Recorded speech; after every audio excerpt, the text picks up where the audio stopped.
all of these songs are over 50 years old, but some of them are really rude. Check out the lyrics.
Your attention, please.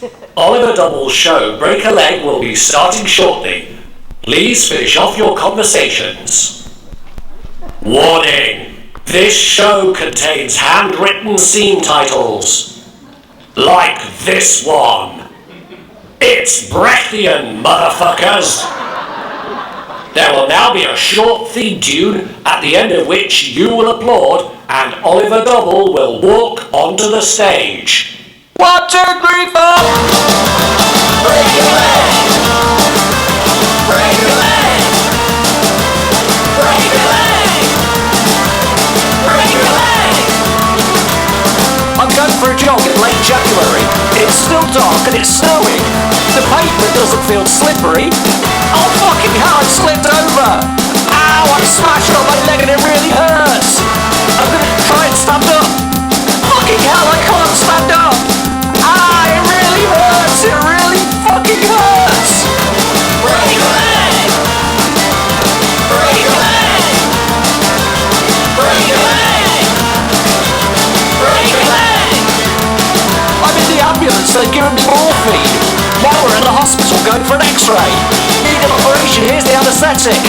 Waking up, my leg really hurts. Ow, I'm bored, my leg really hurts. I feel really old walking on a Zimmer frame. Now I'm at home walking on a Zimmer frame. Will I ever stop walking on a Zimmer frame? Break your leg! Break your leg! Break your leg! Break your leg! Leg pain is reality. Getting old is reality. Leg pain, give me some morphine. Leg pain, break a leg. Please welcome onto the stage, Oliver Double.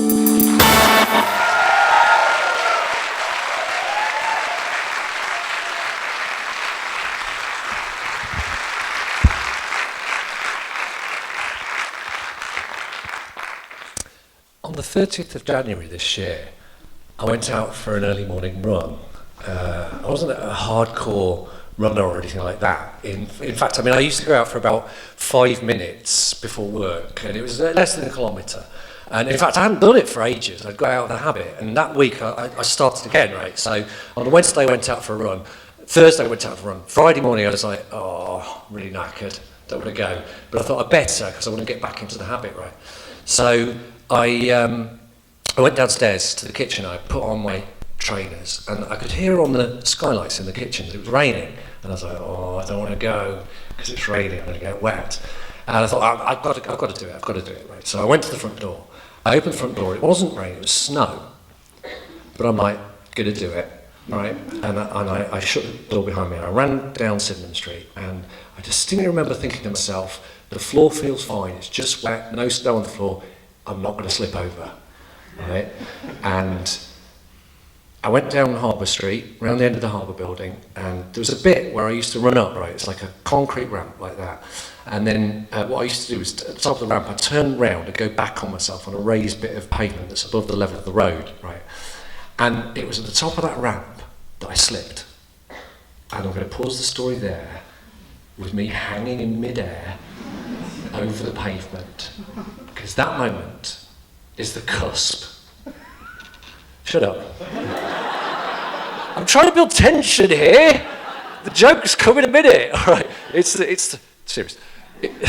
The cusp, right, between ordinary life as I'd known it and a serious injury, which would force me to realise I'm no longer young, make me think about my mortality, and take me to the very edge of despair. Now you feel a twat, don't you? So, yeah, hello and welcome, by the way. It's really nice to see you. Welcome to my comedy show. Before we go any further, I've got some admin to do. The first thing is, right, when comedians do a big show like this, when proper comedians do it, right, they do preview shows for weeks or months first, trying out the material with audiences, right? But I don't have the kind of following which would allow me to do a shit version of the show first. I've just got you, right? And, thanks for coming, but you're not going to come more than once. That's my point, right? So all I'm saying is we're going to be finding out, me and you, at the exact same time whether this stuff is funny or not, which is quite exciting, or it could be a long night for everyone. Now, the other thing is obviously we're being filmed. This is KTV very kindly filming this. So if the camera goes onto you, pretend to laugh, because we could dub laughter on afterwards, but it looks stupid if you're stony faced, Also the poster, I don't know if you saw the poster there, but those are genuine quotes. Surprisingly funny, The Guardian. That's about my last show. I'm very proud of. Well, actually, I'm slightly ambivalent about that, if I'm honest. I like the word funny. It's the surprisingly bit. It makes it sound like I thought it was going to be dreadful, but surprisingly, and to my disappointment, he was quite funny. Yeah, I'll talk you through the structure of the show. So, hold on, let me go. Hold on, back to there. There we go. Accident, started on that already. Then we'll have operation, hospital ward, my fellow patients, and boredom. Then we'll have what for most people will be the highlight of the show, interval, followed by recovery, back to life, and Ollie's final thoughts, which is a bit like the end of the Jerry Springer show, Jerry's final thought. And then finally the encore. Now, okay. Okay, I know that's a bit cheeky, presuming that I'm going to get an encore, right? But all I'm going to say is the show finishes with a song. It's the only song in the show. It's a serious song. I've worked really hard at it. I think it's quite good. If I'm going to go off after that, and if you bring me back on, right? If you do, I promise you, I'm going to show you something amazing, right? I'm going to do something really silly in the encore, which is going to make the entire evening worthwhile. Now. So just before we go any further, right, there's a couple more things. First of all, there's a bit just coming up shortly where I need the noise of a wounded animal, right? And I've practiced this and I just can't do it. And I thought you could provide that sound effect. You look doubtful, but we're going to do this, right? So use your imagination, and with lots of energy and as much volume as you can muster, I'd like you to practice doing that after 3. When I click my finger like that, I'd like to make the noise of a wounded animal. Okay, 1, 2, 3. I was thinking of maybe a wolf or an injured stag, not a damaged hamster. Right, but okay, we'll go with that. I should just say that all these events that I'm talking about today, they all happened in the build-up to, in the immediate aftermath of my 50th birthday. I turned 50 this year. I was born in 1965, just like the University of Kent. We're the same age, right? And just like the University of Kent, I decided to mark my landmark birthday by making something really special that people will never forget. It's the Ollie double wheel. Right? It goes round. Right? It took me fucking ages to make that. Oh, what's this it says on the back? Oh, surprisingly funny, The Guardian. Okay. Back to the comedy now.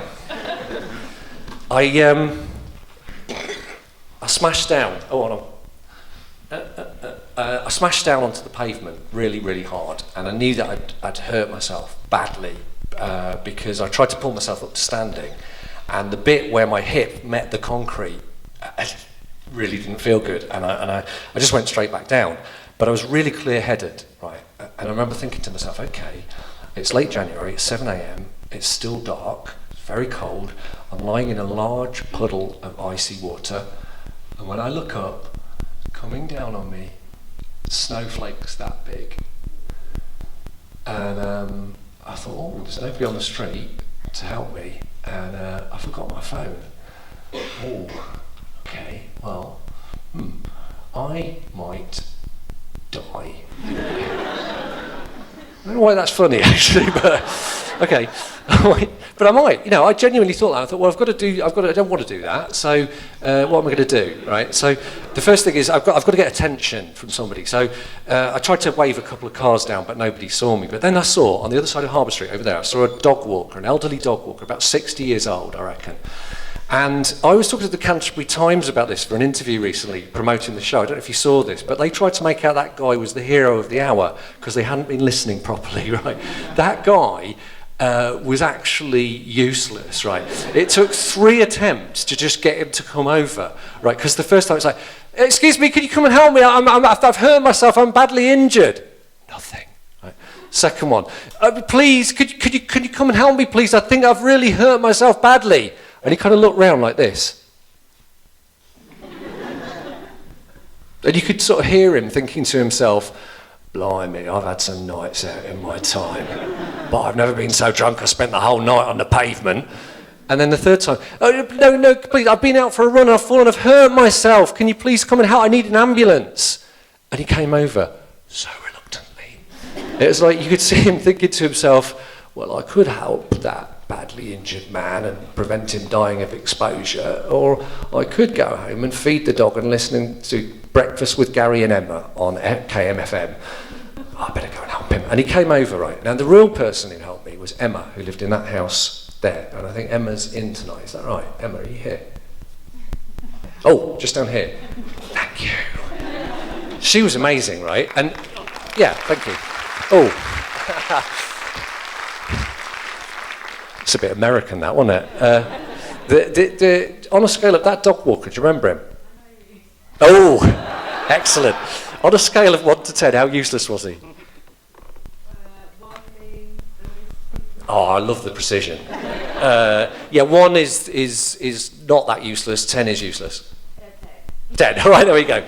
So, because Emma did everything, basically. What she did was she rang the ambulance, she got blankets to put over me, she put a pillow under my head, she took the rain cover from a child's buggy to keep the snow... Oh, again, why is that? And, so she gave me a glass of water, she rang Jackie, my wife. Jackie came out, Jackie got our sons Joe and Tom to come out and help as well. And they were sorting things for ages because that ambulance took 1 hour and 10 minutes to get there. Right, David Cameron says the NHS is safe, right, and it's been protected and ring-fenced from the cuts, 70 minutes. And actually, when it did get there, apparently the radio kept saying, leave him. Genuinely, because they had other calls to make. That's all I'm saying. Anyway, I was clear-headed through the whole thing, right, and Emma and Jackie took turns talking to the ambulance on the phone. And I was listening because I didn't want them to say any incorrect information, because I knew that might mean that the treatment I got when I got to hospital might be wrong. So, I was listening to make sure that they knew that I'd had nothing to eat or drink, that I was allergic to penicillin and things like that. And I'm looking up like this, listening carefully to them talking to 999. And at that point, the dog walker looks down and goes, "Tell him he keeps drifting in and out of consciousness." What a dick. Something else that I thought about when I was lying on the pavement was I thought about all the cool stuff I was going to miss, right? Because I had loads, just by chance, I had loads of really cool stuff that was coming up at that point, and I knew that I wasn't going to be able to do it. And probably the coolest thing was Kent QI, which was a big event to mark the Kent's 50th, obviously based on the TV show QI. And this is genuinely what the panel was going to be, right? So, can you spot the deliberate mistake there, right? Because it's basically 4 incredibly famous comedians and this dick, right? And even looking at the photos, you can see I don't belong, right? Because you've got Sandy Totsford go, "Have you heard who they've got on the panel? Ollie Double." Phil Jupitus, "You're joking, that's insane." Joe Brad, it'll be rubbish. Alan Davis, bless. And I'm looking really worried. That photo, I should just say, by the way, the replacement for me on Kent QI, Harry Hill. Isn't that humiliating?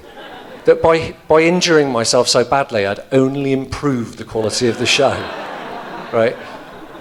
That photo of me was taken from a generic University of Kent photo shoot that they did for publicity purposes, for prospectuses and things. And obviously when they do that, you don't know what use they're going to put these photos to. But actually that was used in a poster campaign on campus last year, and it was everywhere, all around campus. Now when they use your image to promote something, you hope it's going to be something you could be proud of, a skill or attribute that you'd like to be associated with. So what skill or attribute was I associated with in this poster campaign? Timely feedback.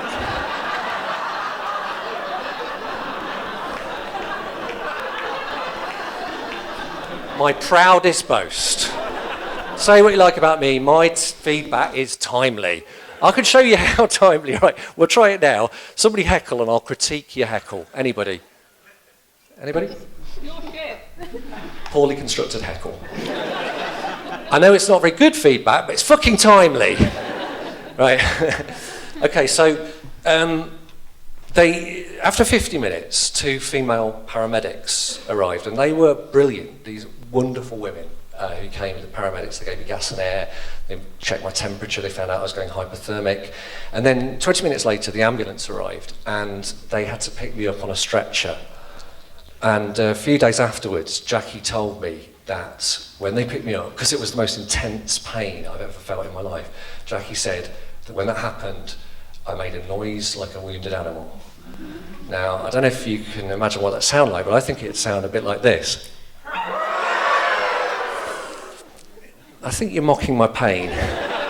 I was talking to members of my family as part of the prep for this show, and writing down what they said, and I asked Tom, who's 16, my younger one, because I hadn't realised that he'd been there when they lifted me into the ambulance. I didn't know he'd been there to witness that. So I wrote down what he said word for word. He said, "I haven't heard a noise that loud since we were having building work done and the cat was being scared."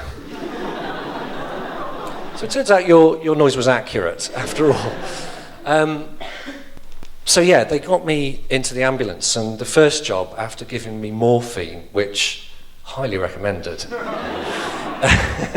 was to warm me up, because I'm hypothermic, dangerously hypothermic at this point. So they put the heaters on full in the ambulance, they put one of those silver blankets over me, and then one of these lovely female paramedics had the delightful task of having to cut off every bit of clothing that I was wearing with a pair of scissors, because I was soaked to the skin from lying in a puddle for that long. And I'm not going to lie, it was awkward. When she was cutting through my pants, it got quite close. I remember thinking, one slip of those scissors and she's going to convert me to Judaism. Now, the great The great American comedian Lenny Bruce had a routine about how venal and animalistic male sexual desire is. The idea that men all have sex with anything, given the opportunity. And one of the examples he gives of that is that a man could be in a car accident, his legs hanging off, and in the ambulance on the way to the hospital, he makes a play for the nurse. No, that is not accurate, because the nearest... I was obviously in an analogous situation. I've got my legs injured, I'm in an ambulance, there's 2 female paramedics, but the nearest I came to a moment of inappropriate intimacy was when one of them showed me a picture of her dog on her iPhone. Real life is more prosaic. So they took me to the QEQM hospital in Margate, and they took x-rays, and they took me down to a ward to wait, right, for the result of the x-rays. And they put me in a ward which was conspicuously full of miserable old people, right? I mean, you could hear the sound of moaning all around, cantankerous, depressed, and depressing. And I'm not joking, the name of that ward, Cheerful Sparrows.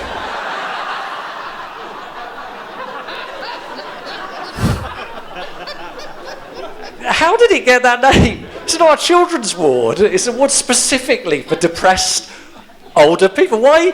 I was trying to work it out. I was thinking maybe there was, like, they had a meeting of the hospital committee or whatever, and all the nurse reps are there, and they've got this ward, and they're going, oh, what are we going to call this ward with all these depressing old people in? I know. Let's call it Cheerful Sparrows. They'll hate that. What the nurses really do call it, their actual nickname for it, pissed off parrots. But if they do have this sort of ironic, piss-takey naming policy, what the hell is sea bathing ward about? I couldn't work that out. Anyway, I was in Cheerful Sparrows, and the surgeon came to see me, and he told me that I'd broken my upper femur very, very severely. He told me it was, these were his words, he said it was a life-changing injury. Not life-changing like winning the lottery, you know. And he told me that normally for somebody my age to break their femur that badly, they'd have to be in a car crash or a motorbike accident. And I thought, and I did it with the power of my legs. Hardcore. Right, and he told me I was going to have a piece of metal put in my leg from there to there, which I now have. Now, when I tell you that, if I tell you I've got a bit of metal in my leg, and let's say you were trying to be cheerful and jovial, what might you say to me? What might you say to me in that situation? Any suggestions? It's like Wolverine. Well, that's ruined a joke coming up, but yeah, okay. What else? Any other suggestions? The magnets work on it. Yeah. You are? The magnets work on it. Ooh, I haven't tried that, but what a great idea. Any other suggestions? Yeah, okay, again, I feel you're mocking me, but actually I was hoping what you'd come up with is, it's going to be fun going through airport security. I'm glad you said that, because 9 times out of 10, that's what somebody says. And they always think, I'm the only person who thought of that, right? Well, let's see how fun that would be, shall we?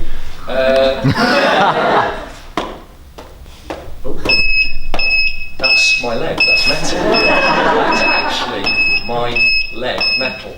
How fun is that? The fact that so many people say that, I think is weird, because it implies that 9 out of 10 people have at some stage said to themselves, okay, I'm not a terrorist or an international drug dealer, but if I was, what would the logistical challenges be of getting my Glock 18 and my heroin baggies onto a plane? I sent off for this online. It cost £29.95. And I thought, I'll do that. I'll think of loads of jokes to do with it, right? And that'll be brilliant. And it took ages to come. I thought, oh, what if it doesn't come? And then I thought, what if it doesn't work? And I was like, oh yeah, that works, okay. Now to write some jokes. And I couldn't think of any. £29.95. Well, I say I couldn't think of any. There's this one. This vehicle is reversing.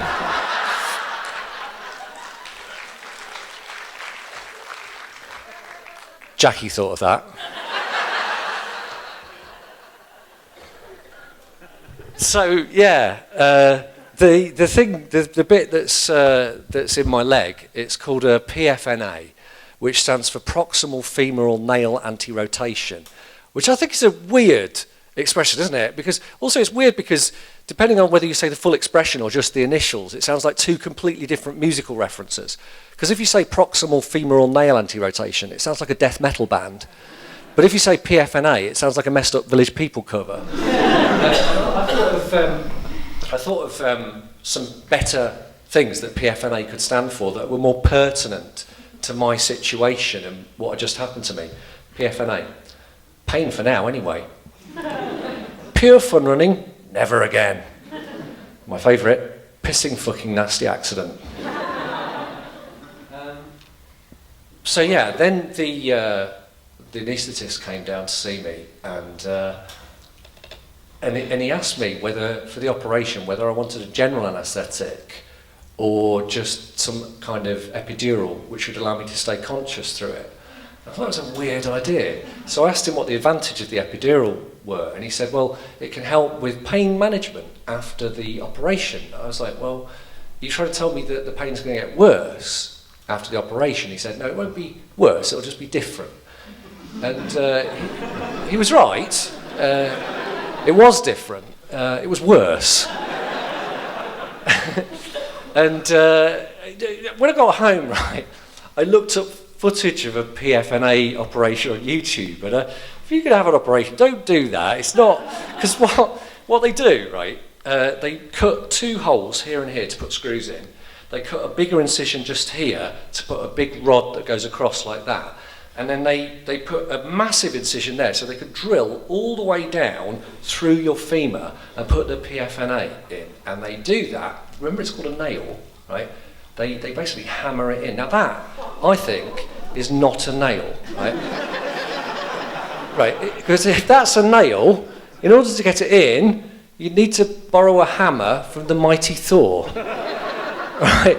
And so the idea of staying conscious through all of that, how weird would that have been? Particularly as I imagine they would if they tried to maintain polite conversation while they're doing it. It'd be like a really weird, surreal, grisly version of the kind of awkward conversation you sometimes have when you get your hair cut, you know. So it'd be like, even though they'd numb the pain. Oh, I should just say, by the way, before they took me down to the operating theatre, they took a big black magic marker pen and drew an arrow on my leg, like that. Obviously, so they get the right leg, right? Which implies that at some stage they've not got the right leg. And I've said this to people, and they go, oh yeah, it's to get the right leg, because sometimes they get it wrong. Don't be so blasé about that, that's weird! What kind of slapstick Three Stooges surgeon gets the wrong leg? And honestly, is the best that medical science can come up with to prevent that eventuality a marker pen, right? Anyway, so I've got this vision of me being awake through the operation. Obviously, you wouldn't feel the pain because, anaesthetic and everything, but you would feel the tug of flesh as the scalpel goes in, right? And you would hear the sound of the drill. And of course, the sound would change as it hit the bone. And then you'd see the surgeon's freshly laundered green scrubs being splattered with your blood and powdered bone. And I imagine, just like when you drill into a wall, as you got near the bottom, you'd hit more resistance and the sound would change again. And then you have to sort of reverse it to get it back out all that way.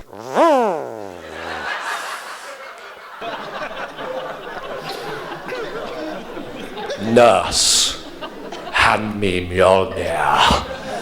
And he'd take Thor's hammer and he'd go, bam, bam, bam, bam, bam, and you'd feel the vibration going through your entire body, bam, bam, bam, and as he hit at the bottom, he'd slightly mash up your flesh, bam, bam, bam, bam, and he'd put that down, wipe the gore from his face, and he'd lean in and go, so are you going anywhere nice on your holidays this year? Thank you.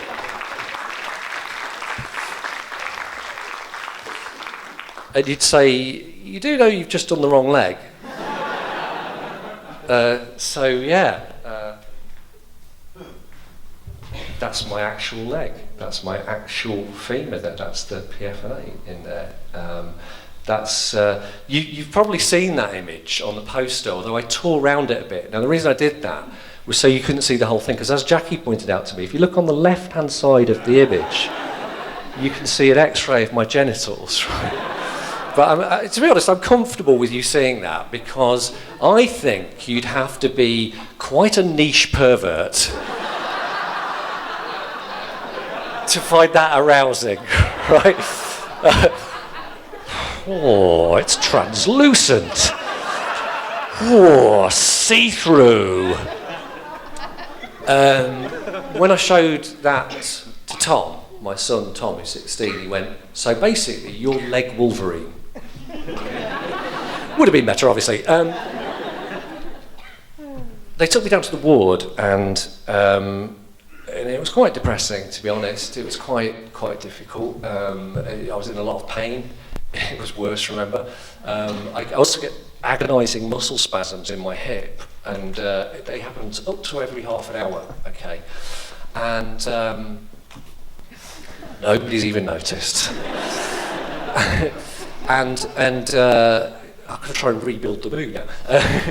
I was really weak. I was really frail. Like, I couldn't walk. I literally couldn't walk. I had to learn to walk again with a Zimmer frame. And that was actually quite humiliating and belittling. And I felt, quite low self-esteem. And I'm going to apologise in advance for sharing this with you. But one of the reactions that I had to this situation was that my penis shrank to the exact size and shape of a walnut. I can illustrate that with the power of theatre.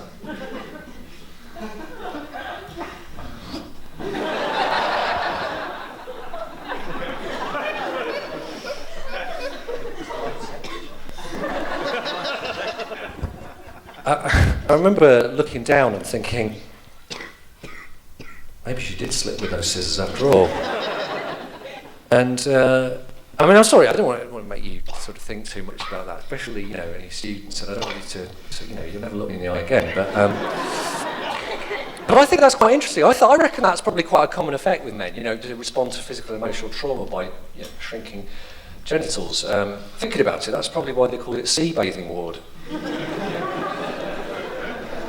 That's a grower, isn't it, that one? What was that? Okay, hit and run, heckle. Okay. The other really humiliating thing was that I got terrible constipation. It's a side effect of codeine, which is one of the pain meds I was on. And in spite of the fact I was on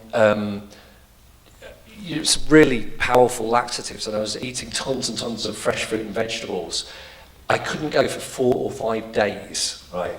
And if you think about what's happening in the gut when that happens, it's like you've got layer upon layer of organic matter building up and building up, increasing the pressure until it turns to coal, right?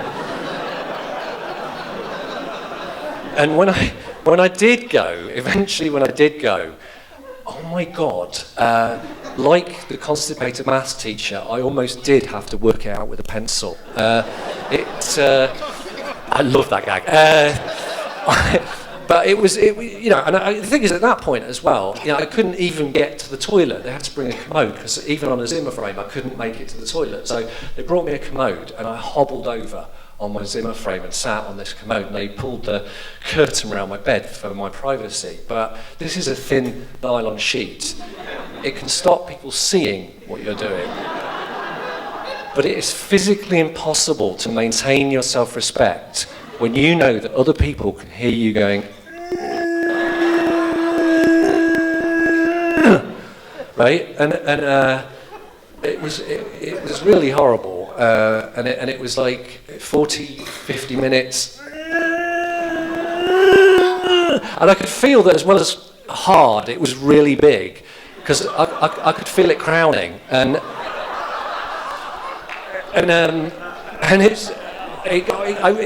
the strain was bringing on muscle spasms, and there was one point, and I'm sort of not proud to admit this, there was one point when I reached underneath to try and pull it out with my fingers, right? Forceps birth, but it was so hard and shiny that my fingers were just scrabbling around, and honestly, it was so humiliating. It was properly like awful. It was like, you know, I'm an adult. This is just a bodily. Oh my God! It was horrible. It was like I started trying to sort of. I actually started crying while I was, and I started trying to sort of preserve my self-respect by thinking of things I'm proud of that I could sort of counteract. So I was like.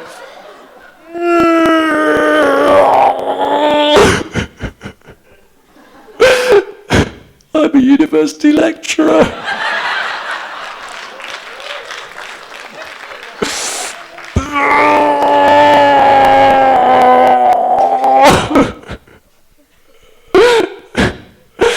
I've had 3 books published.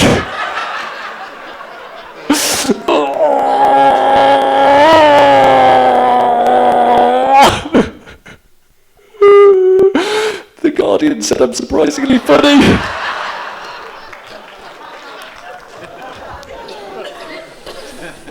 So anyway, finally managed to do it.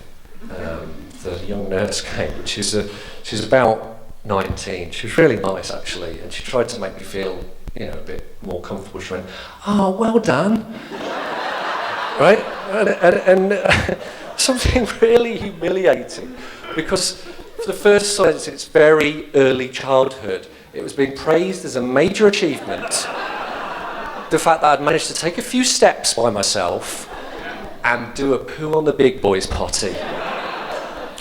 So I should just say the nursing staff in the QE/QM were excellent, properly excellent. You know, proud of the NHS. They were brilliant, and they were caring, and they were very, very skillful, and they were also nice, friendly to deal with.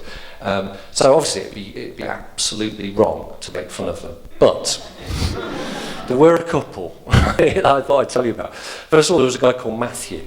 Now, Matthew he was probably a really nice bloke, and he's probably a really professional nurse, but I developed a paranoid fantasy that he was trying to kill me.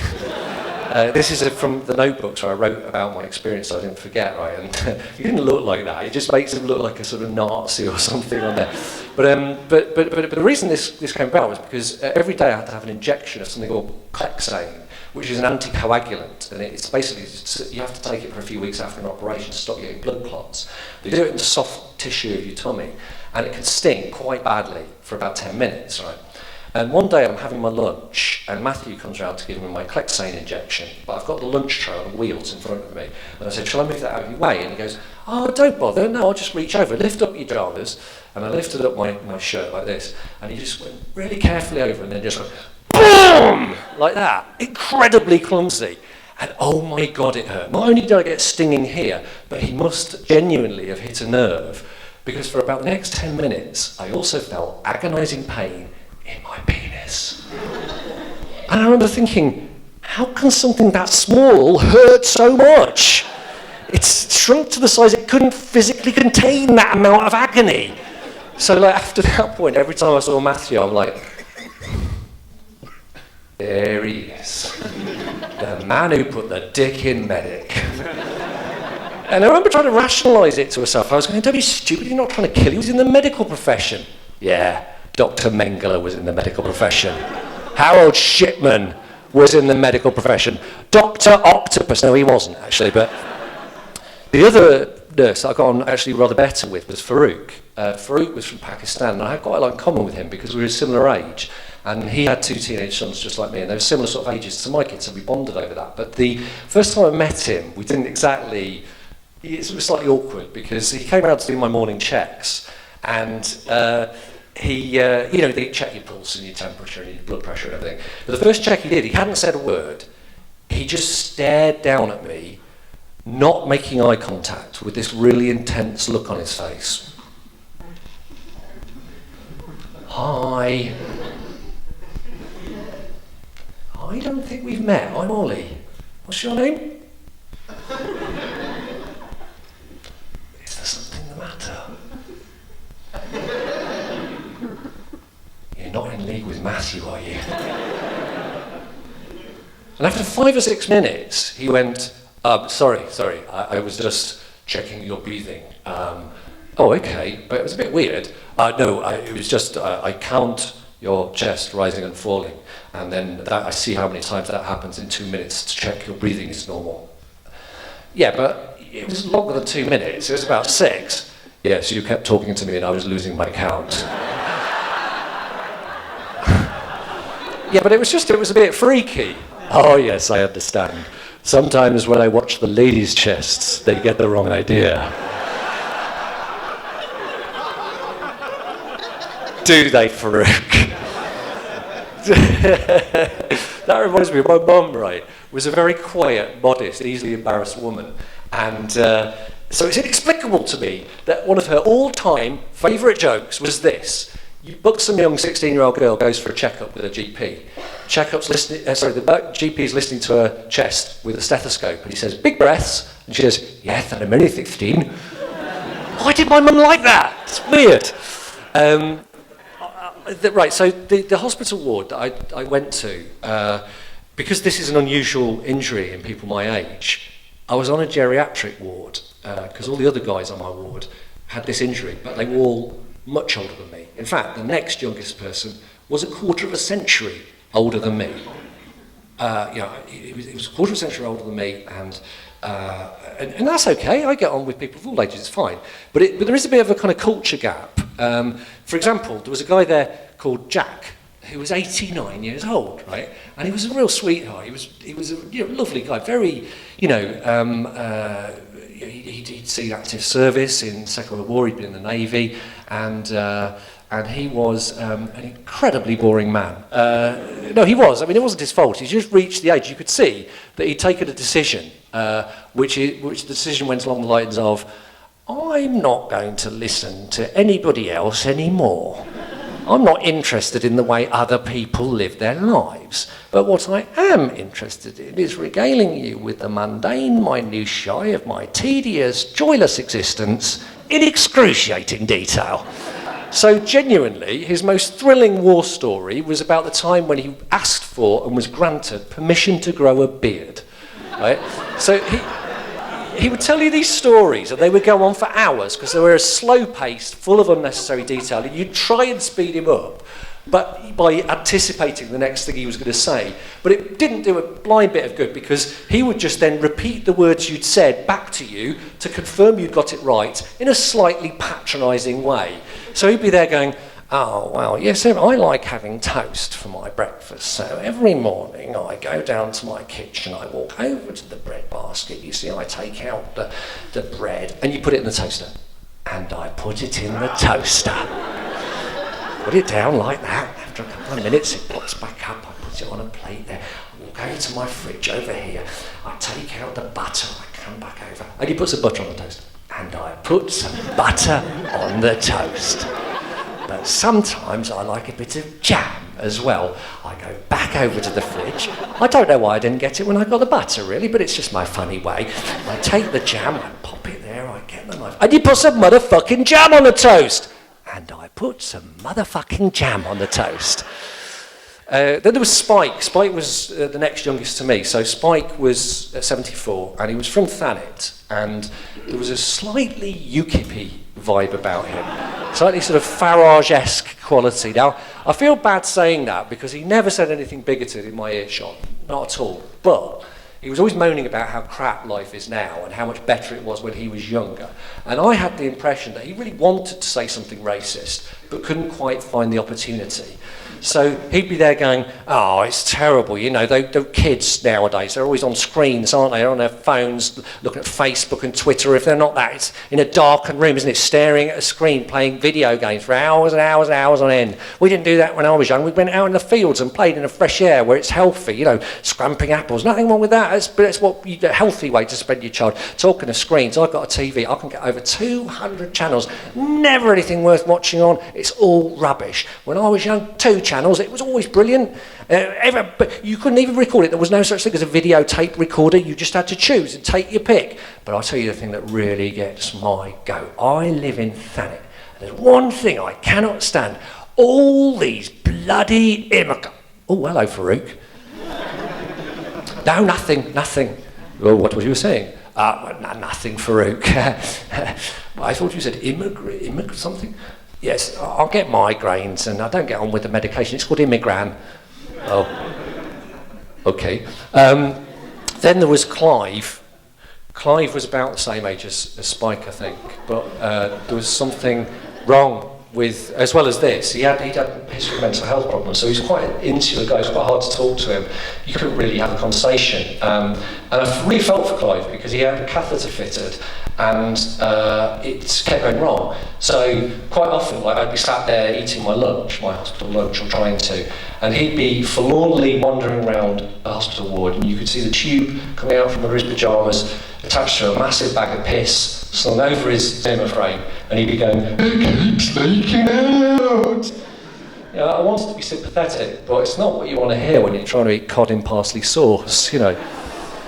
And finally, Charles. Charles was probably about the same age as Jack, and he was very frail, and you couldn't talk to him either, but that's because he was very deaf. And I developed a paranoid fantasy about him as well. I had the theory that he was a retired Cockney gangster, right? Not just any, but like the patriarch of a big London gangster family, right? And the reason this came into my mind, and I swear this is true, you know, it's hard to sleep in hospital, right? It's quite hard to sleep, and because there's so much noise and things. And one night I was lying half awake, and I heard him talking in his sleep, and it was really weird, because he was going, "Listen, you slag. I heard you grasp me up to the filth, and now I'm gonna do ya." You remember Jack the Hammer Vitty? It wasn't the craze what done that, it was me. It was me, Charles the Trousers McTwatty. I done him, and now I'm gonna do you. I'm gonna cut ya. I'm gonna cut your face. I'm gonna cut it good. Come here. I'm gonna cut ya. Cut ya. Cut ya. I could have been dreaming. So just to recap, in my ward, you had the bad man, the bewildered, the boring, and the bigot. Right? Except you didn't. What you had was 4 really nice old guys who were going through the same suffering as me, and I could see them suffer. I could hear them suffer. And that was unbearable, horrible. Like there was one occasion like where Spike was doing his physio, and I don't know what happened. They couldn't work out what happened. But he was doing his physio exercises with the physiotherapist, and suddenly there was an enormous crack from here, and he yelped in pain. I mean, this was, I can't exaggerate the noise that came from it. I sort of, when I heard that noise, I expected tiny paper streamers to come out the top of his leg. Some of you not getting that. I've got a visual aid here. So it's like it went, oh, hold on. There we go.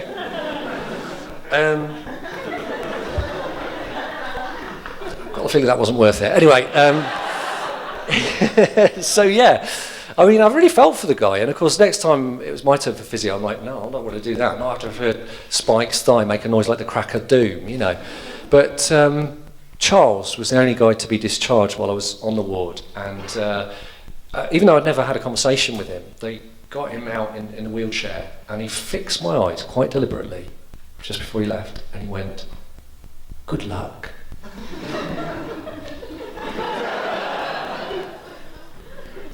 It was really hard, as I said before. 2 difficult things about being in hospital. 1, the pain.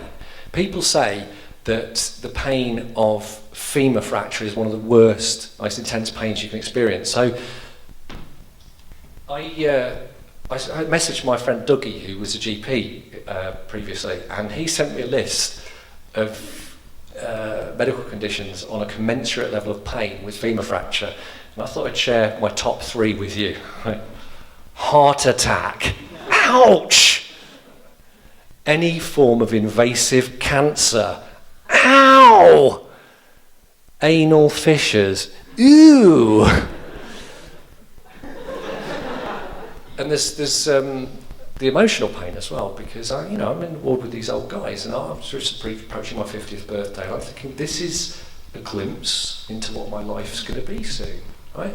Because this is the phase of life I'm moving into now. This is, spoiler alert, this is what I'm going into. And also, reaching a landmark birthday, you start to think about your life, and you start to think about, You know, I remember thinking to myself, you know, my mum died last year. She was 82. I'm 49. That's way more than, you know, more than half of that, which means that I've already lived considerably longer than I have ahead of me. And it's quite a sobering thought. And you know, you get caught up in your work life, and just the everyday minutiae of living just gets in the way of all the things you dreamed of, all the things you hoped for, and all your ambitions. You put them on hold.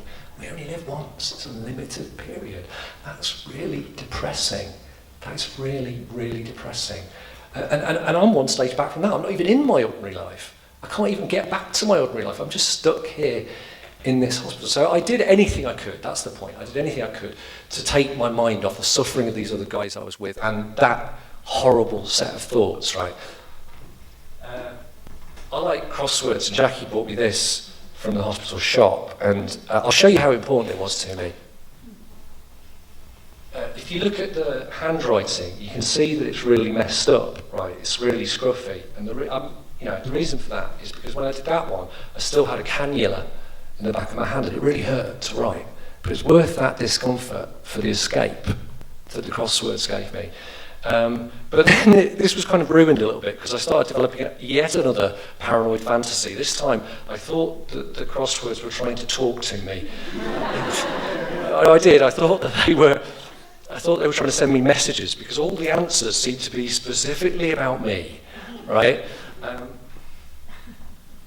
That crossword, right, in the top right-hand corner, in one corner, severe pavement fumble pelvis. And if I didn't think it was about me, it also says talented.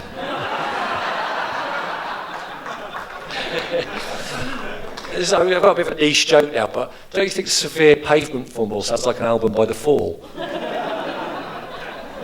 So yeah, the other thing that I got into was I spent hours on my phone. You know, phones are a good way of avoiding life. You know, that you stare at it so that you don't have to deal with real stuff. And yeah, so I was on social media, games, everything. And in fact, to the point where I actually hate phones now. I actually loathe phones. I don't like having to have one, but you know, there we go. The only thing I still do on my phone regularly is a thing called Duolingo, which is a language learning app. I don't know if anybody's done that, but I was learning French on Duolingo through hospital and through the recovery. It's just awesome.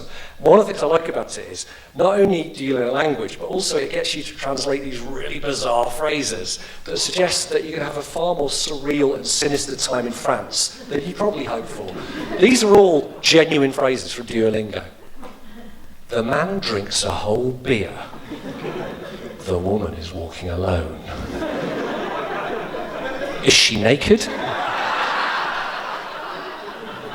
The man is naked.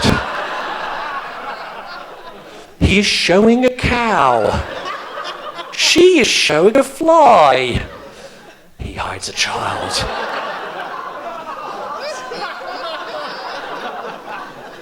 Do you eat a dead duck? You eat like a pig. I talk while I eat. Last words. I die. I die alone!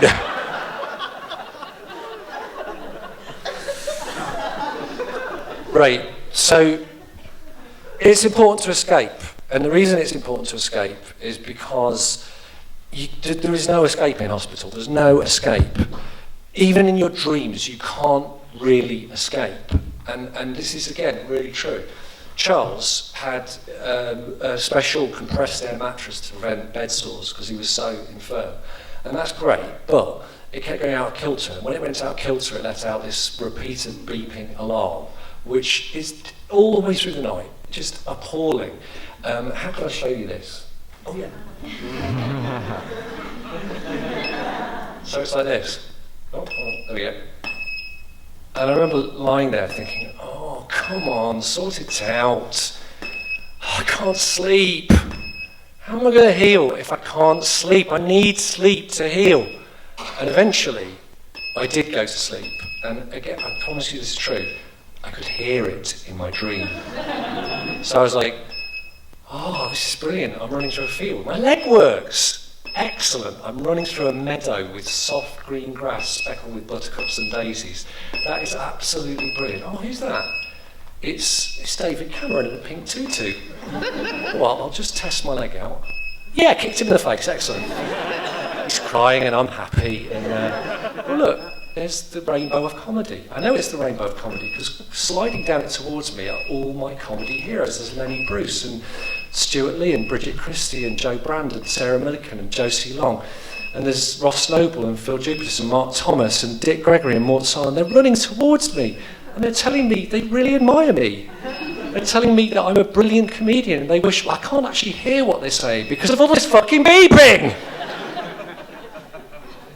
$29.95. After 8 days, I got out of hospital and they filled in a thing called a patient transfer form.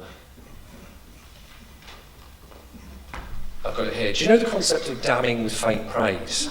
It's funny when you see these things written down about yourself. Sight good, hearing satisfactory, mental state lucid.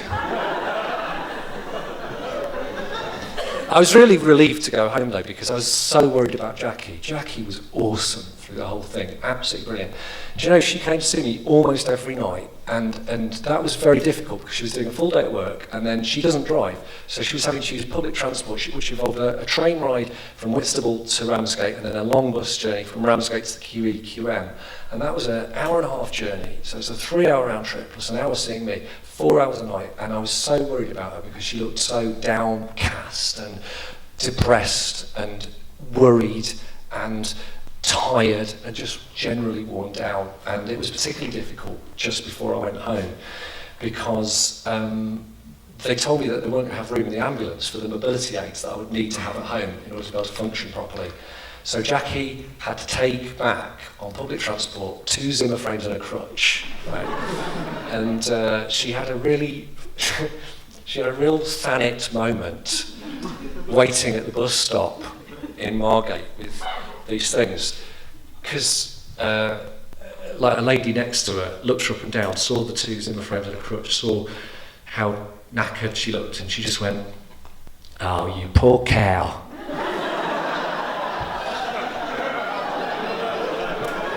Okay, we're going to have an interval now. See you in 15 minutes.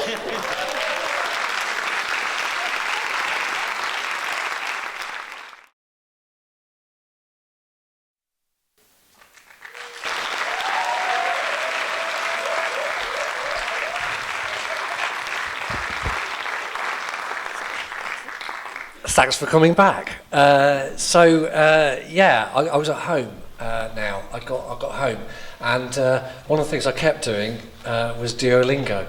Right. So, would you like to see some more? Because it doesn't stop. The fun does not stop. Right. I want to live with my grandmother. She likes weapons. I want to hide an animal. Because of your snake. I am a whale. I am a bee. I drink during the night. The man fights with his horse. They are playing like gods. The policeman has a belt.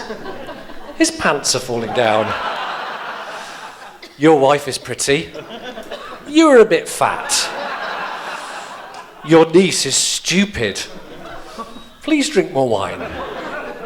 They see the waitress. The waitress is completely naked. She is definitely French.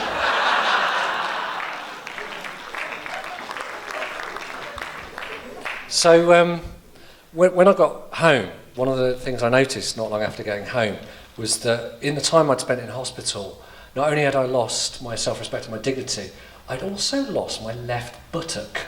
Because atrophy, I'd sort of not been walking, and it just kind of, well, how I could describe it was, if you've had a party, children's party with balloons, and then if they let them hang around the house for a few days, all the air sort of slowly leaches out until they're really small, dark, and puckered. I remember looking at myself in the mirror, going, "Oh my God." I've literally gotten, I have no buttock. There's no buttock on, I'm literally half-arsed. And I had to, I was stuck at home. I was on a Zimmer frame. I was stuck at home. I couldn't leave the house for a month after the accident. And so I had to have things to do to keep me busy. And one of the things I did was I watched the entirety of Breaking Bad, right?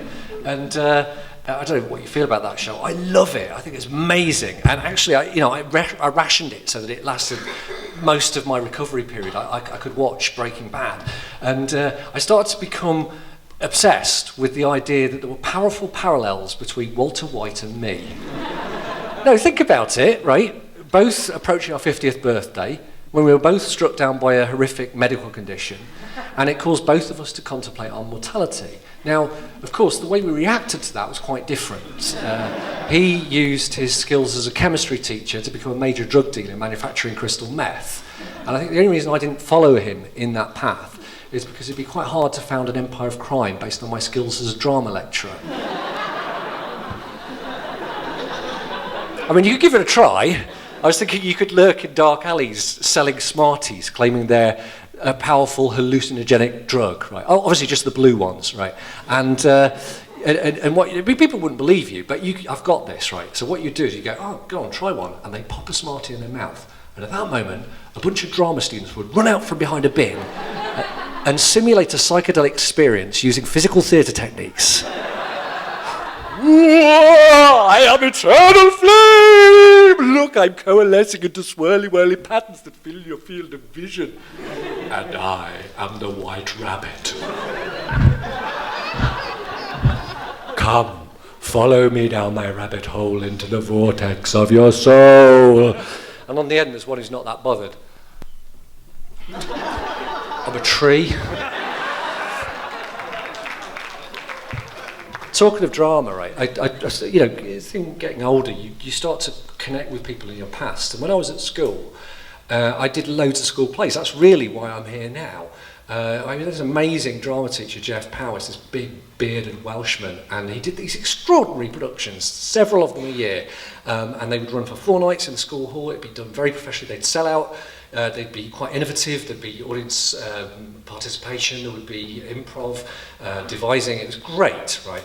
And I thought, that was a massive influence on me. I bet it was for others who I did them with. So I started a Facebook group for people who'd been in school plays at my school, and we now have over 60 members, right? And people post brilliant stuff from those times. And here's something I posted. I found this in the back of my wardrobe. English and Drama News, Yarborough High School, 1983. And it turns out there's an article in here that mentions me, because the leading light of the drama club was a girl called Wendy Sellers, right? Who's a brilliant actor, brilliant child actor. And I'll show you. Last Christmas, we performed The Golden Mask of Agamemnon. And although I think it's the best play to date, it was also one that caused me some embarrassment. I had to suffer the giggles and knowing looks when I kissed Oliver Double on stage. Despite that, I thoroughly enjoyed this play.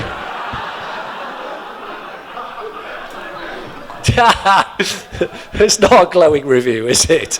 Of my amorous prowess, And actually, do you know what? I think she's wrong. I think I was well sexy. I bet you I was well sexy in that role, certainly judging by the photo. Oh, that's a skilled teenage seducer right there. It's just a shame they didn't have camcorders in those days, because I bet that would be sexy. I'll tell you something that wasn't sexy, and that was being on a Zimmer frame. So it was amazing when the community physio came out and taught me how to walk on crutches. That was brilliant. Do you want to see a photo of the first time I went out for a walk? All right, here we go. Look how happy I am.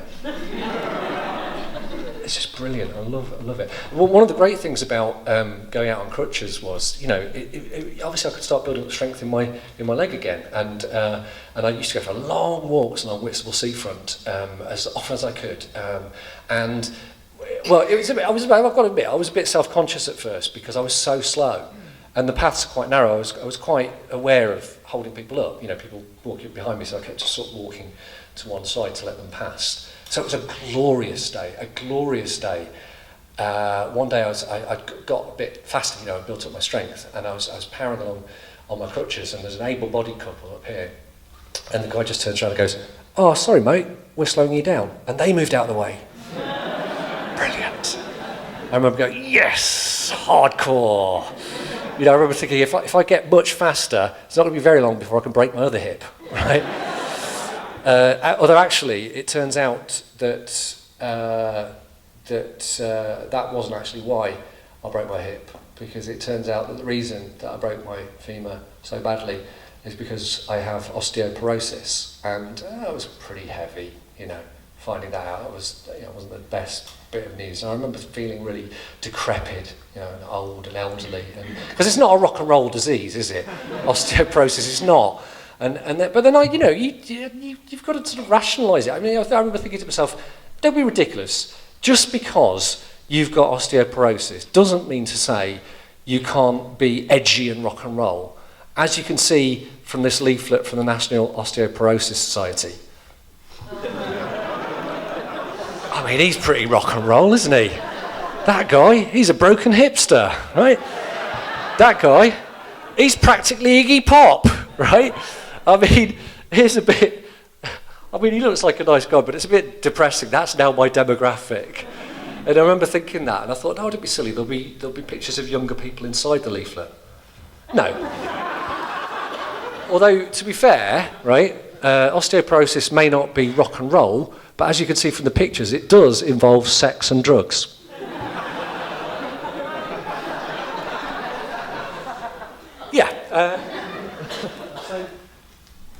They put me on some medication to sort of reduce the chances of further fracture. Right, this is the leaflet right here, alendronic acid, and it's a bit of a depressing read here. Who should take alendronic acid? Alendronic acid prevents the loss of bone that occurs in women after they've been through the menopause.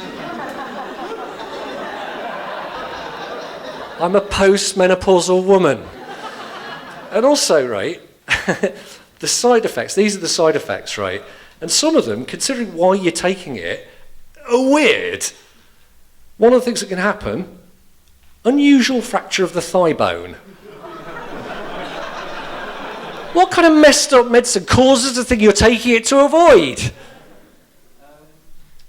So yeah, that was a bit depressing. So yeah, then the other thing was driving. I couldn't drive, obviously, through this whole period. So I started after probably about 4 or 5 months after the operation. I was allowed to drive again. That was really liberating, of course. I was a bit worried that I'd have lost my skills, because of being out of the game of driving for so long. I'm not the best driver in the world, obviously, but I am the best parallel parker. No, I am, honestly. This is true. We live in a small terrace street, and it gets really parked up, and you just have to take any space available, and I have become a ninja at parking, right? This is true. Twice, not just once, twice, I've had total strangers stop to applaud me. Right? And so I thought I might have lost the knack, right? But a few days after starting to drive again, there were no spaces anywhere around in the streets near where I lived. I didn't want to park a long way away because I was still on a crutch. I didn't want to have to go a long way on a crutch. So I just saw this space on our road and I just went, I'm doing it. I'm just going to do it, right? Just get ready.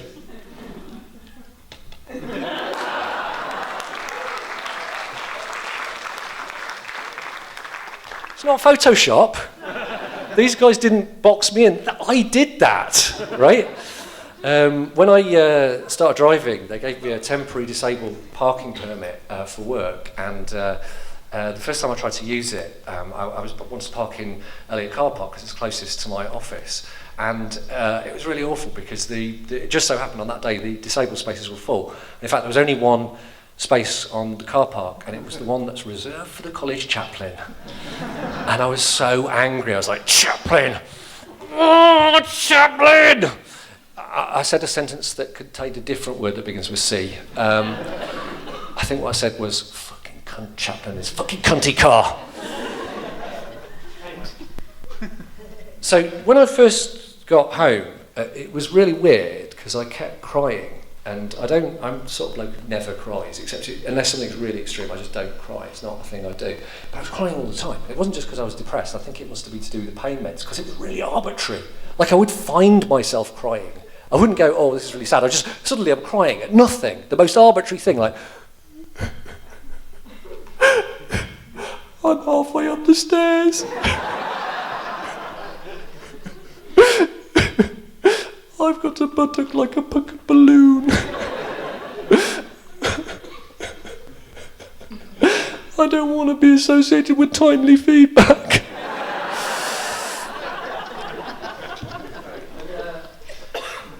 So, I was talking to my kids about this recently and asked Joe, who was 18, I asked him what he made of this tendency to cry all the time, and these are his exact words. It was a little disturbing, if quite entertaining. And that's the thing. Tom said, I wanted to make fun of you pretty much from the start of it, but the only thing that really stopped me was because I thought you wouldn't take it very well, and I thought you'd start crying, and then I'd feel really bad. I think it was Joe who discovered that you were more resilient than you let on. Yeah, we both pounced on the opportunity, to be honest. Because, like, that's the thing, in our family, you know, my relationship with my kids, we make fun of each other the whole time. Like, for example, this was at the tea table, just sitting there, and Tom suddenly came out with, considering you used to be a comedian, the way you fell over wasn't very funny, was it? And Joe said, there wasn't even a banana skin. And one day, early summer, we were walking on the beach in Whitstable, right? And it was that sort of time when it's really nice still at 7 o'clock, but people haven't caught on to the fact you can go for a walk on the beach and it's still sunny. So we were practically alone on the beach, and I was on my stick at that point. And because we were alone, you know, we were horsing around much more than we normally would in public. You know, it was like we were actually at home. And Tom was just ripping into me. He was going, oh, you look old, you're decrepit, you're frail, you look older than your dad, you know, all this kind of thing. And I you know, teased him back. I showed him what I was going to do. I got my walking stick and said, Tom, open your legs, bam, like that. And at that point, I realised that there was a table full of normal people outside Whitstable Sailing Club, and they'd listened to what I'd said, and their conversation had ground to a horrified halt. It was awful. We started walking on and hear them not even talking after we'd walked away. And then, talking of walking, this summer we were in northern Scotland, and we went out for a walk, and it started piddling with rain. I mean, absolutely pelting down. You know, we were, properly soaked. And Joe is 18, and he's a very serious person, and was very literal-minded. And I was trying to make a joke, you know, to sort of cheer up the whole experience. And I said, so Joe, will the rain make the metal in my leg go rusty? And he just went, no. And I said, yeah, I know, I was joking. And he said, I was joking as well. It will go rusty.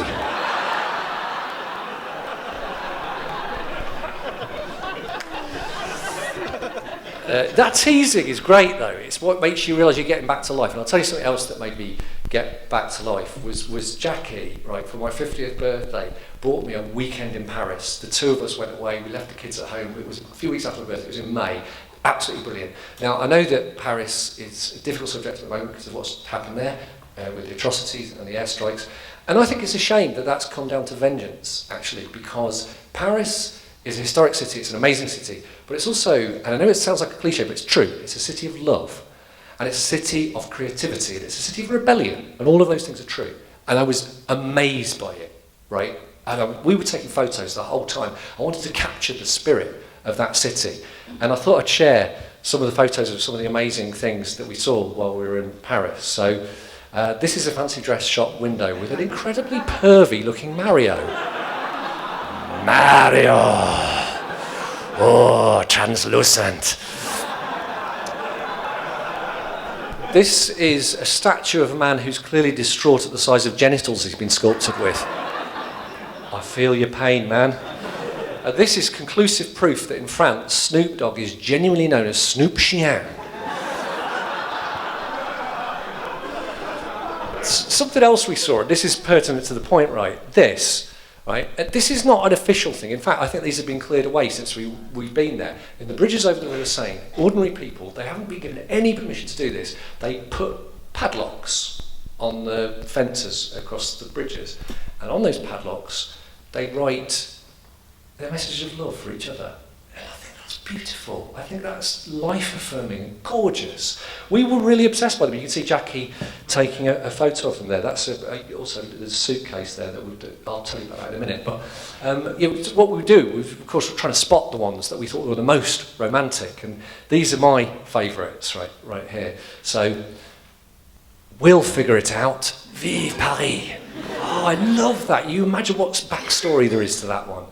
I like this one as well. Bear and kitten forever. They must be really different, and yet they found it. I love that. And possibly most romantic of all, Mr. and Mrs. Hodge. Not even first names. I love that. It's brilliant. Something else that happened in Paris. I did something that made me very proud of myself, and then very quickly not so proud. What happened was, as you saw in the thing, Jackie was taking the suitcase because I was still on my stick and I couldn't take it. So she was, and it's big and it's unwieldy and it was difficult for her, it was heavy. And I felt really guilty about it because I would normally like to do that myself. And there was one occasion where we were going across some pedestrian crossing and we were halfway across and the lights changed. And Parisian drivers are not very patient because they start driving towards us at some speed. And suddenly I found I was running. I didn't know I could run. I hadn't run since the accident, and suddenly I'm running, and I think, wow, I'm running. And then I think, wow, I'm on the pavement. I've just run. I got to the pavement. Proud of myself. That bodes very well for my recovery. And then I realised I'd left Jackie in the middle of the road, struggling with this suitcase, while angry Parisian drivers bore down on her, honking their horns and swearing at her in French. And I kind of caught the look on her face. That didn't bode well for my recovery. Talking of recovery, I really wanted to go swimming to build up the strength of my leg, but the surgeon had told me I couldn't swim for 6 months after the accident. And it was really frustrating, but I talked to a physio at work and she said, well, go water walking. And I'd never heard of this. What they do is they have a special time of day where kids can't go in the pool, and so you just get into the children's pool and walk up and down. And the water resistance is really good at building up your muscle. And that was great. I did that a lot. And obviously the times of day that they set aside for that is mainly older people in the pool, right? And what I discovered is that Whitstable swimming pool is a hotbed of elderly flirting. It's ace! It's absolutely brilliant. Like, one of the first times I went, right, there's a couple of older ladies and an elderly gentleman talking to them. And one of the ladies is going, oh, I went to Germany recently and you should see their swimming pools. You don't have to take a towel because there's a little tunnel. When you go out of the pool into the changing room, they blast hot air at you. So by the time you get to the changing room, you're dry. And her mate goes, oh, I love that. I wish they'd bring that in here. And she said, well, I don't think you would, Maureen, because you have to walk through that tunnel with no clothes on. And the bloke goes, I wouldn't mind if you wouldn't. Right, and there was a time when I went first thing on a Sunday morning. It was about 8 a.m. and there's an elderly couple talking to the lady behind the till where you go in, and the old lady goes, "Oh, I'm so tired," you know. And the lady behind the till tried to make a joke of it, trying to make out that the husband was a bit of a slave driver, making her do too much housework. Because she said, "What have you been making her do?" And he went, "I don't have the energy for that myself." The other thing I couldn't do for 6 months was drink alcohol, because apparently it slows the rate of recovery in bone. And so I had to have a completely dry 50th birthday party, and that was a bit depressing. And people did say to me, having given up alcohol for 6 months, would I use this opportunity to give up alcohol for good? But no, because I'm not a quitter. The first day, I could have a drink. I had half a glass of white wine and got completely bladdered and had a terrible hangover the next day. I remember my dad being quite concerned about this because my dad is a committed drinker, right? He thinks people not drinking is morally reprehensible.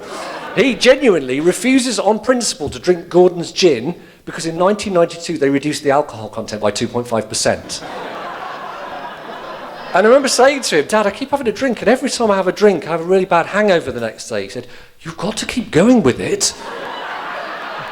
Otherwise your body will never get used to it. The other thing that I did as soon as I could was start to swim again. And, you know, I love going swimming. Being able to go any time of day.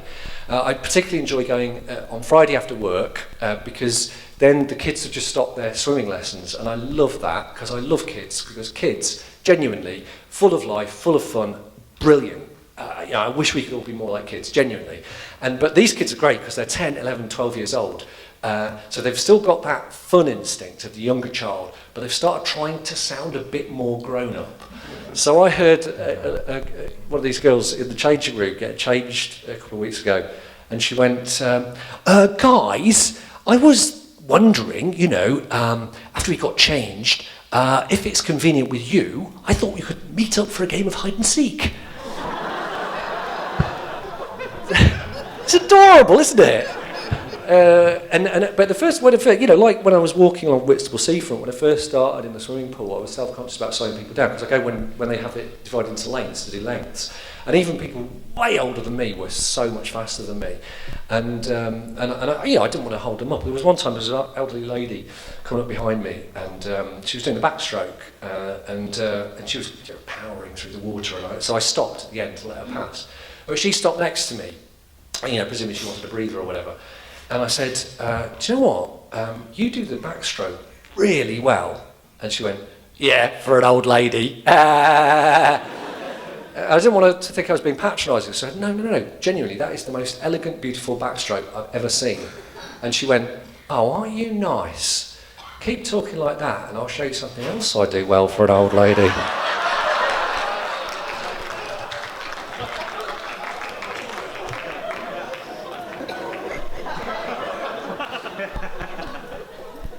I wanted this show, right, as well as being funny, I wanted it to be meaningful. I wanted it to sum up the experience that I've been through since January. And I was trying to sort of get my head around what that was. So I was talking to people in my family about it. And I asked my son Tom what he made of what I've been through. And these were his exact words. He said, if I was reviewing your life as a movie, I'd say you haven't been on much of a journey.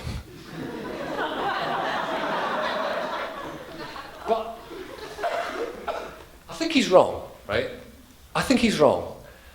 Because I think I have been on a journey. And I'll tell you one thing that I've learned from this, that I want to take forward for the rest of my life, and that's to live your life well. To try and do whatever you can. And it takes effort. It takes effort to do the things you want to do with your one chance of being alive. They're the things that you want to do, and it's worth putting the effort in. And to live, you know, to make, look, I know that you only live once is a kind of, you know, it's a cliche, and this sounds corny. But I think the only reason it sounds corny is because advertisers have devalued that concept. There's a particular kind of advert, you'll know the type of thing I mean. It's a genre, it's not just one product. You see it for different things. And I hate it. It makes me so angry. It's full of euphoric, intensely joyful experience happening between different people.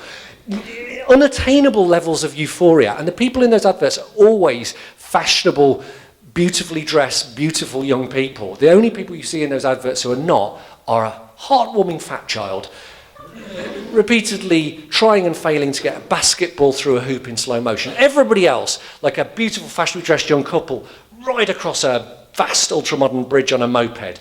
A beautiful young black guy in a gold lame bomber jacket takes a selfie as he flips off a ramp on his skateboard. Beautiful, fashionably dressed young people congregate in the middle of a gleaming city centre in the hot sunshine to take part in an implausibly well-behaved protest rally.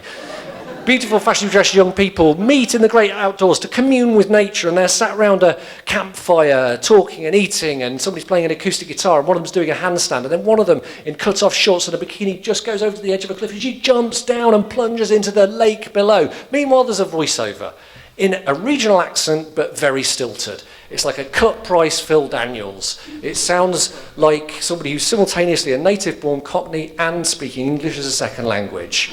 So you hear the voiceover and it goes, "Get your coat, we're going on a little journey. Life, you only get one shot at the lot. So go, go, live life like you stole it. Take this moment and make it epic. Live life now." And you think, what product could live up to that impossible level of euphoria? Pepsi. Coke. Vodafone. No! Phones are not about living life to the full. They're about not living life. They're about abdicating from your own life. A phone is a compensation prize for the fact your life hasn't worked out as you hoped. It's a drug to numb you from the disappointment of life. I mean, I think one of the reasons I like Breaking Bad so much is because they're constantly, deliberately breaking and throwing away mobile phones. You know, I mean, those things that you see in those adverts, that's not real joy. It's not real euphoria. Real joy is an 11-year-old girl meeting up with her friends by arrangement for a game of hide and seek. Real joy is people who may be elderly, but they haven't forgotten how to flirt. Real joy, to be completely honest about it, is writing and performing this entire show for one night only, for the hell of it, right? I've got a list of things that I think are real joy, and I hope you agree with me. I think these are rooted in life, and I think this is the kind of joy we can aspire to. These images you will never see in one of those euphoria porn adverts, right? These are all things that I've either done or would like to do or other people have done. Okay, 1, reading the end of an amazing book while all alone in the comfort of your own room. Right? Number 2, get your Doctor Who book signed by Tom Baker in Lincoln Woolworths in 1975. Number 3, kicking Boris Johnson repeatedly in the testicles. Yeah, I know Osborne's technically more evil, but I just think Boris would be funnier, because this fringe would be flopping about and he'd be going, "Oh, really? No, please, stop. 4, going on stage at Exeter Arts Centre in 1986 to do a poem and a rap and getting such a big laugh from your costume that you decide to improvise a 10-minute stand-up routine off the cuff and get such a rush from the laughs you keep getting that you decide you've found what you want to do for the rest of your life. 5, seeing the wrinkled bloody head of your first child emerge from between the legs of the love of your life and being so overwhelmed that you sob. 6, eating a massive chocolate bar while all alone in the comfort of your own room. 7, attaching a padlock to a bridge in Paris and labelling it Mr. and Mrs. Hodge.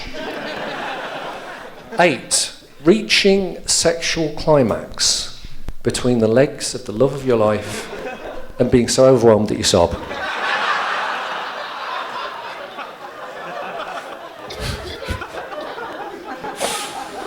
Can't believe I'm saying this. 9, having your first shower for well over a month after breaking your femur. 10, reaching sexual climax while all alone in the comfort of your own room and being so overwhelmed that you sob. Okay,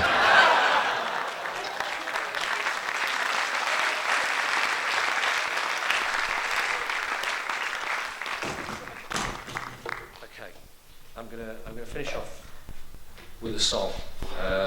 It's a song about the experience that I've had this year, and it's quite simple.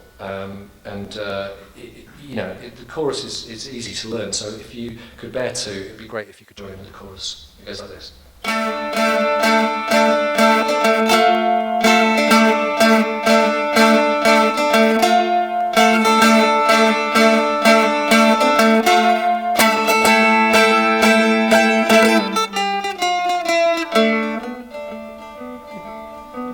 Well, I was born in 1965. I had 50 long years of being alive.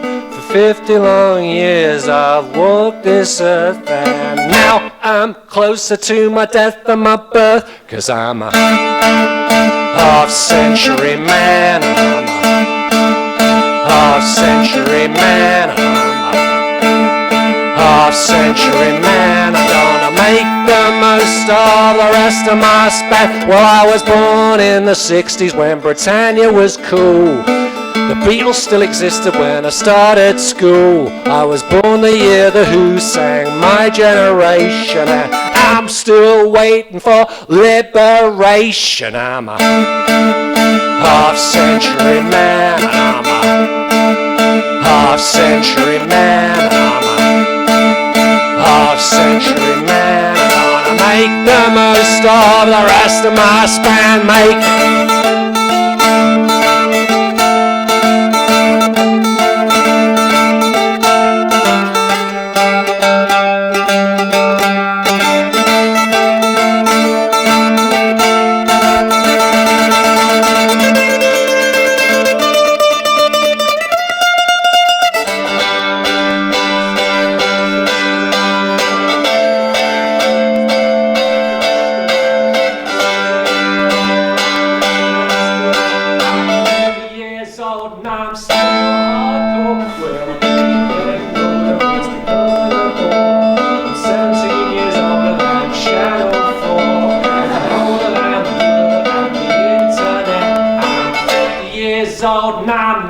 dead yet.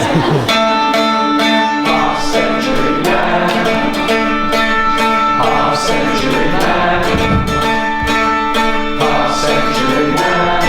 Make the most of the rest of my span, 'cause I'm a half-century man. I'm a half-century man. Half-century man. I'm gonna make the most of the rest of my span. I'm gonna make the most of the rest of my span. I'm gonna kick life's ass just as hard as I can. All right. Thank you and good night.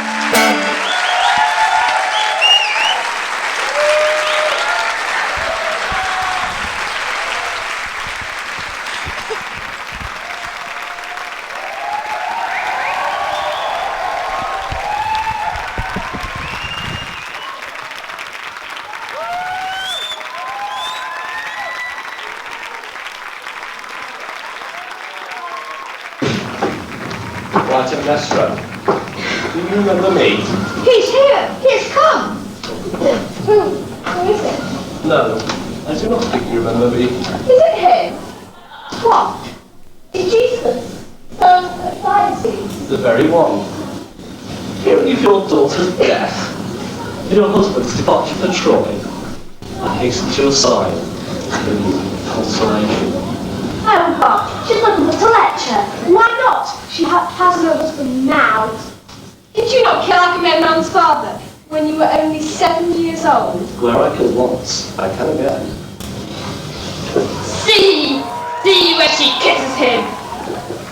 I shall prepare his bed for you.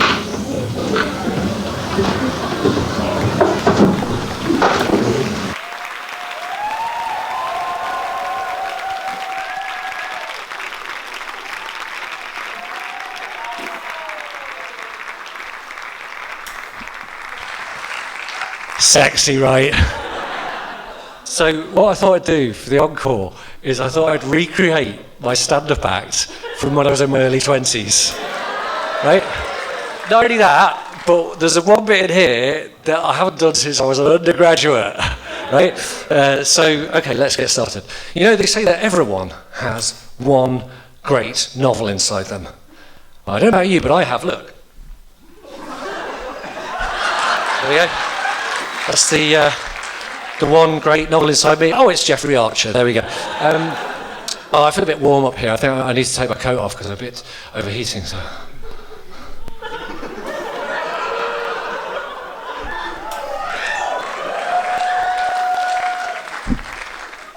This was acceptable when I was in my early 20s. Right, I am Oliver Double, cabaret artiste, and I call myself Oliver Double cabaret artiste because I'm not a comedian.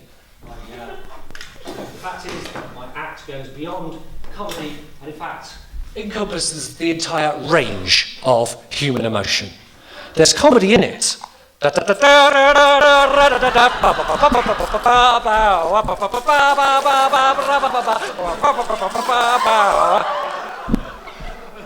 you. But then there's also tragedy. Oh my God, Cynthia, I can't bear life without you any longer. I've poisoned myself, so this is goodbye. Forever. Thanks again. And then, of course, there's also tragicomedy. Oh my God, Cynthia, I can't bear life without you any longer. I've poisoned myself, so this is goodbye. Forever!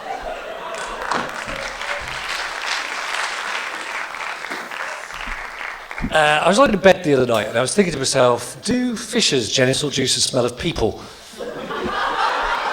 Right, I've got a trick.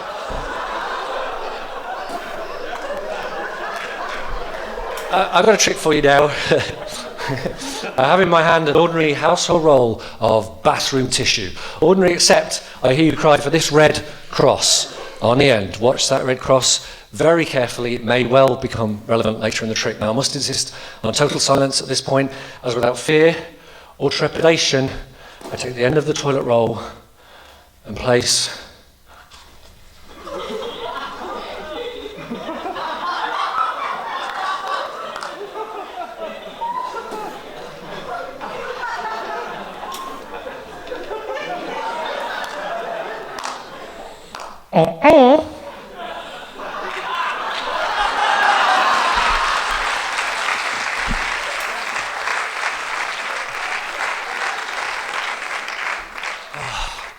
thirsty. Hello, everybody.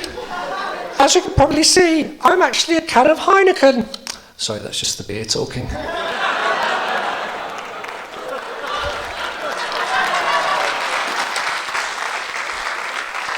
Took me fucking ages to make that in 1993.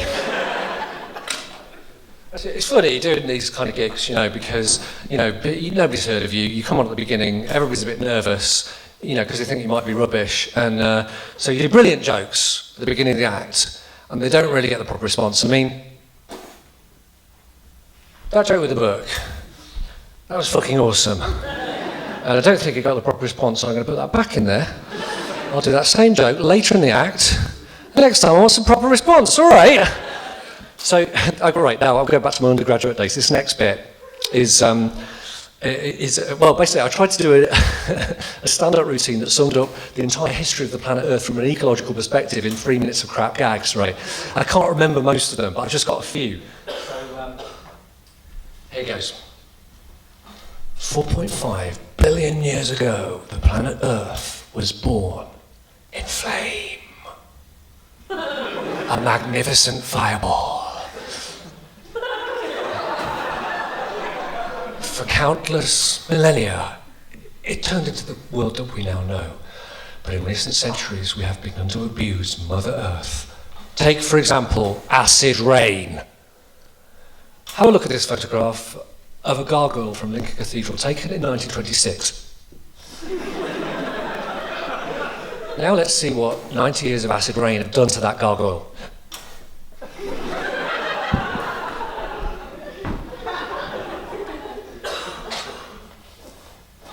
The blue whale.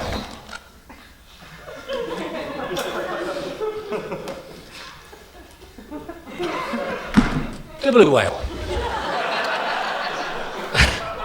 One of the most magnificent creatures to ever exist on the planet Earth, with its mystical and mysterious whale song.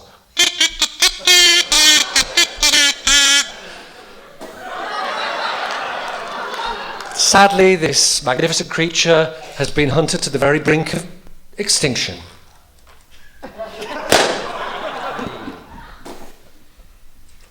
For profit.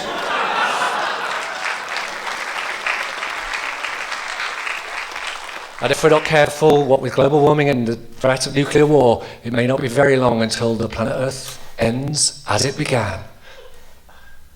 In flame!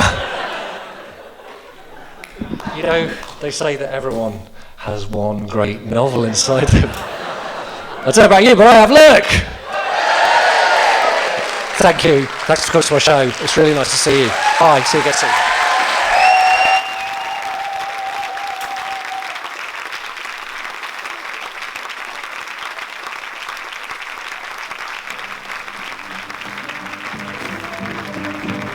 soon.